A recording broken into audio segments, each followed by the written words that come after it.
মধ্যে যদি একটা সিদ্ধান্ত নিতে হয় সেটা নির্বাহী আদেশ হবে, এক। দুই হচ্ছে কোন দলকে যখন নিষিদ্ধ করা হয় তখন সেটা নির্বাহী আদেশই হয়, সেটা কোনো কি বলে বিচার বিভাগীয় আদেশে হয়। যুদ্ধ অপরাধ তো অনেক বছর ধরে ঝুলে আছে, ঠিক কেন ঝুলিয়ে রাখা হয়েছে এটা আপনারা দেখবেন। তাহলে কি নির্বাহী আদেশই হচ্ছে? উনি এখন বলতেছে যে 14 দলের যৌথ সমন্বয়ে এবং হচ্ছে সরকারের নির্বাহী আদেশে জামাত শিবির নিষিদ্ধ করা হচ্ছে। আচ্ছা ঠিক আছে, এটা মেনে নিলাম, জামাত শিবির নিষিদ্ধ করতেছে, এটা অন্য টপিক বিষয়। কিন্তু এখন যদি নির্বাহী আদেশ এত দ্রুত বাস্তবায়ন হয়ে যায়, গত 2 দিন আগে সম্ভবত তারা মিটিং করছে, আর আজকে হচ্ছে তা নাকি নির্বাহী আদেশে জামাত শিবিরকে নিষিদ্ধ করা হচ্ছে। এটা দ্রুত হয়ে গেছে। কিন্তু যখন কোটা সংস্কার আন্দোলনের সময় যখন বলছিল যে নির্বাহী আদেশের, ছাত্ররা যখন দাবি করছিল যে নির্বাহী আদেশের মাধ্যমে কোটা সংস্কারের যে নির্দেশনা এটা দেওয়ার জন্য, তখন তারা একটা নির্বাহী আদেশের বদলে তারা বলছে যে এটা কোর্টের বিষয়, কোর্টের ইখতিয়ার দিন, কোর্টের বিচারাধীন ইত্যাদি ইত্যাদি নানা ধরনের কথা বলছে। অথচ জামাতে ইসলাম শিবির নিষিদ্ধের ক্ষেত্রে গত 3 বছর যাবত এটা কোর্টে ঝুলে আছে। যখন সাংবাদিক জিজ্ঞাসা করছে কেন গত 3 বছর যাবত এটা করতেছিল না, মানে নিষিদ্ধ করতেছিল না, এখনো হঠাৎ কেন এটা করতে আসছে, তো তখন কিন্তু উনি এড়িয়ে গেছে এই প্রশ্নটা।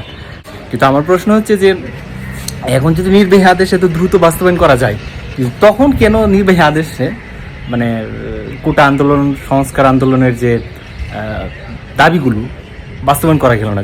তখন যদি এরকম বাস্তবায়ন করা যেত, তাহলে কিন্তু এতগুলো প্রাণ, এতগুলো মানুষ আহত হতো না, এতগুলো মানুষ শহীদ বরণ করতো না, তারা আজকে আমাদের মাঝে জীবিত থাকতো। কিন্তু প্রকৃতপক্ষে সরকারের, মানে প্রত্যেকটা সরকারের ক্ষেত্রে আপনার কিছু ভালো দিক থাকবে, কিছু খারাপ দিক থাকবে। এটা হচ্ছে প্র্যাকটিক্যালি, তো ভালো দিক খারাপ দিক মিলেই হচ্ছে একটা সরকার গঠিত হয়। আপনি প্রতিবাদ করলেই যদি জামাত শিবিরে টেক লেগে যায়, বা প্রতিবাদ করলে যদি মানে যেহেতু বিভিন্ন ধরনের রাজনৈতিক দলের তকমা লাগে, এই মনস্তান্ত্রিক চিন্তাভাবনা থেকে যতদিন পর্যন্ত বের না হয়ে আসতে পারবেন, ততদিন পর্যন্ত আপনার এই রাষ্ট্রের, এই দেশের সংস্কার কোনোদিন হবে না। আপনি শুধুমাত্র কোটা সংস্কার করেই যে আপনার মনে করতেছেন যে আপনার দায়িত্ব শেষ, ব্যাপারটা এমনও না। এই কোটা সংস্কার করতে গিয়ে যাদের মৃত্যু হয়েছে, যারা শহীদ বরণ করছে, তারা এখন পঙ্গুত্ব, যারা অন্ধত্ব বরণ করতেছে, তাদের ক্ষেত্রে সুচিকিৎসা এবং তাদের যে ক্ষতিপূরণ, এই সবগুলোর নিশ্চয়তা কিন্তু এখন বর্তমানে যে দাবিগুলো ছাত্রদের, এগুলোর একটি অংশ। এই যে এখন একজন টিভি উপস্থাপক এবং একজন আইনজীবী সুপ্রিম কোর্টের মতিন স্যারের ভিডিও ভাইরাল হওয়ার কারণে তারা করতেছে কি, এখন উনার বাবা নাকি সাবেক বিচারপতি ছিল, উনি ঢাকা বিশ্ববিদ্যালয়ে পড়া অবস্থায় নাকি উনি ছাত্র শিবিরের মোটিভেশনাল স্পিকার ছিল, ইত্যাদি ইত্যাদি নামে উনি জাস্ট অন্যায় প্রতিবাদ করাতে এখন উনি হচ্ছে জামাত হয়ে গেছে। মানে এই টেন্ডেন্সি থেকে বের হবে কবে রাষ্ট্রের সুনাগরিক যারা, বা রাষ্ট্রে নিয়ে চিন্তা করে যারা দেশপ্রেমী, তারা কীভাবে কখন বের হবে? আপনি একটা দলকে অন্য একটা দলের সাপোর্টার হতেই পারেন, কিন্তু আপনি আওয়ামী লীগের সমালোচনা করলে আপনি জঙ্গি হয়ে যাবেন, জামাত শিবির হয়ে যাবেন। মানে এই জিনিসটা আপনি কোথায় থেকে আসছেন? এই সংবিধানটা আপনি কোথায় থেকে পাইছেন?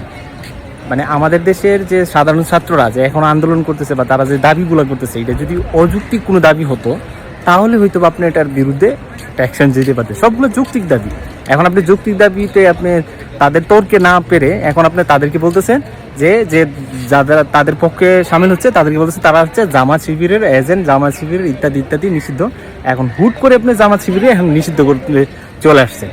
আমি জানি না এটা হচ্ছে রাজনৈতিক চিন্তা ভাবনা, একটা রাজনৈতিক দল আর একটা রাজনৈতিক দল নিষিদ্ধ করতে পারে কিনা, এটা কোথায় আছে? আমি আইনের ছাত্র হিসেবে আমি কখনো জানি না, আমি পড়ি নাই, জানিও না, এখনো পর্যন্ত জানি নাই। যদি থাকে আপনাকে আমার একটু বলবেন।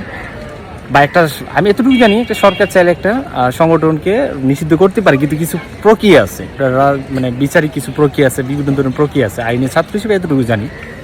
কিন্তু এখন আপনার এতদিনের একটা ইস্যু, গত 3 বছর যাবৎ হাইকোর্টের ঝুলে আছে, হঠাৎ করে এখন নির্বাহী আদেশে কিভাবে উনি বললেন যে এটা নিষিদ্ধ করা যাবে?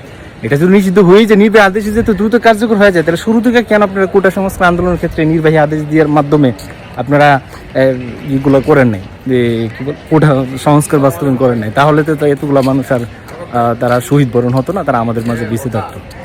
এটা নির্দিষ্ট একটা উদ্দেশ্যে করা হচ্ছে, এটা মোটামুটি মানে আজ করা যায়, বোঝা যায়। কিন্তু এই যে তারপরে জাহাঙ্গীরনগর বিশ্ববিদ্যালয়ের গোলাম রাব্বানী স্যারের যে বক্তব্য দিল, এই বক্তব্য হচ্ছে যারা বিবেক সম্পন্ন মানুষ তাদের কিন্তু বিবেক নাড়া দিবে। এটাই বলবো, রাজনৈতিক দল নিষিদ্ধ করার ক্ষেত্রে যদি নির্বাহী অধিকারের মাধ্যমে বল প্রয়োগ করে যদি করা যায়, তাহলে কেন কোটা সংস্কার আন্দোলনের ক্ষেত্রে নির্বাহী অধিকার প্রয়োগ করা গেল না দ্রুত? তাহলে আমাদের এতগুলো মানুষ শহীদ হতো না, হচ্ছে বিধ্বস্ত এত বিল্ডিং, তারপরে এত স্থাপনা বিনষ্ট হতো না। সবাই ভালো থাকবেন, সুস্থ থাকবেন, আল্লাহ হাফেজ।